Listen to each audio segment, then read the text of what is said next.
All right. Ow! Oh, I hurt. I hurt myself.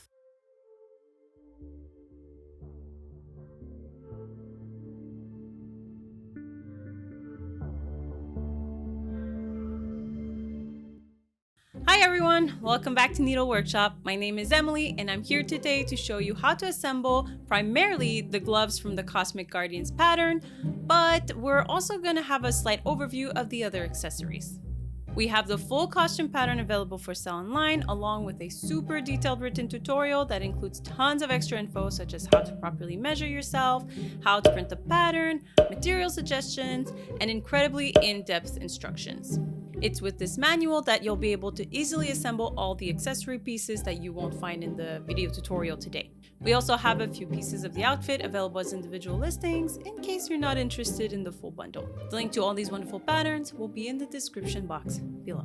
As always, I suggest making a mock-up before starting, especially for the gloves since the hand can have a lot of variations from human to human. You might need to adjust the pattern ever so slightly to get a very snug fit. And without any further ado, let's get started. To begin with, for an easier process, on the wrong side of the fabric, you'll want to draw out the shape of your bottom and top glove onto your fabric with a light colored pencil or washable fabric marker. I've only outlined one of my pieces and added 1 centimeter before cutting the pair. Match the front and back's right side to right side. The front with a pencil marking should match the back without it, and vice versa.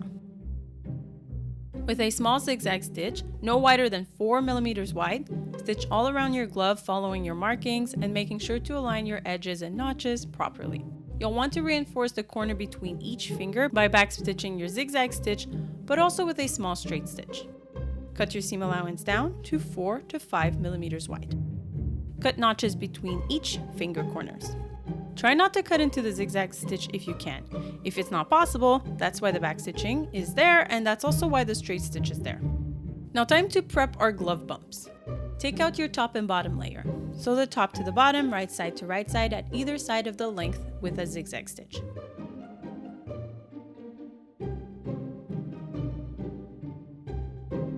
Turn the piece inside out and sew together, wrong side to wrong side at the other side of the length with a zigzag stitch. Mark your bump line and top stitch in place with a small zigzag stitch.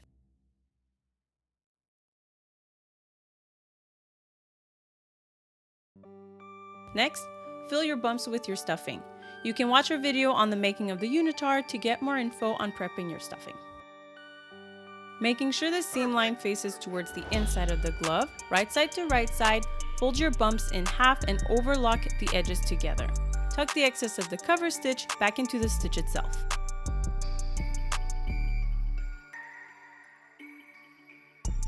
Now it's time to assemble the bumps to the glove. I'm making sure to wear the gloves on the proper hand before seeing where I'll align the seam of my bumps. I've decided to align them to the inside of the glove. So right side to right side, align the lower edge of the bumps to the hem of the glove and sew together with an overlock.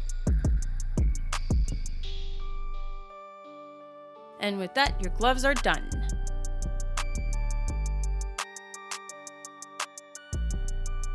What's unique to our pattern is that it's designed so that the inseam of the glove follows the natural curve of the bone in your thumb while remaining simple enough to be beginner friendly.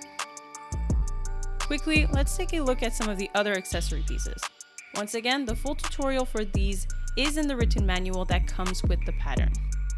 First, the back bow is held in place with 4 snaps, 2 in the center and 1 at both further ends. This helps keep it from slouching down too much. Optionally, you can add some additional snaps to help hold the top bows to its underbow layers. The collar holds in place at the front with 2 snaps. The neckline of the unitard was changed since I made my own costume, so the snaps can actually be placed further down towards the front of the neckline. The bow holds in place with a brooch pin. Additionally, each bow is held all together with a band that can be removed with a Velcro. This way, I can always iron out my bows later on if needed. And that's all for now, folks. Alright everyone, I hope this tutorial was helpful. If you have any questions, please feel free to leave them in the comment section below. If you like this kind of content, then please give it a big thumbs up and make sure to like and subscribe to help out with our channel. As always, I suggest checking us out on our social media platforms. You'll find lots of updates and info there that you won't find here on YouTube. The links will be in the description box below. Alright, also a special announcement. The month of October is upon us, or very soon by the time this comes out, and the girls and I have decided that Needle Workshop will be off for this month. But we'll still be available to answer some of your questions or qualms through either our website or Etsy or any of our social media platforms, but there might be a little bit of delay in responding, but we will be available. We will not, however, be putting out any kind of new content in that month. We're essentially taking the month off to kick back, relax, and enjoy the best month of the year and the best holiday of the year, which is Halloween. So yeah, happy Halloween to all of you guys. Enjoy it, have a good time, soak in all the fall vibes. And we'll be back in November working on new patterns. We have a lot of stuff planned, and we'll finally be able to tackle them with a well-rested mind. That's it for me. I wish you all a super happy Halloween. I hope you have the best of time in whatever costume you decide to wear, and hopefully we can help out with the patterns that we have available to you. Until next time, good luck with your projects, guys. Bye-bye.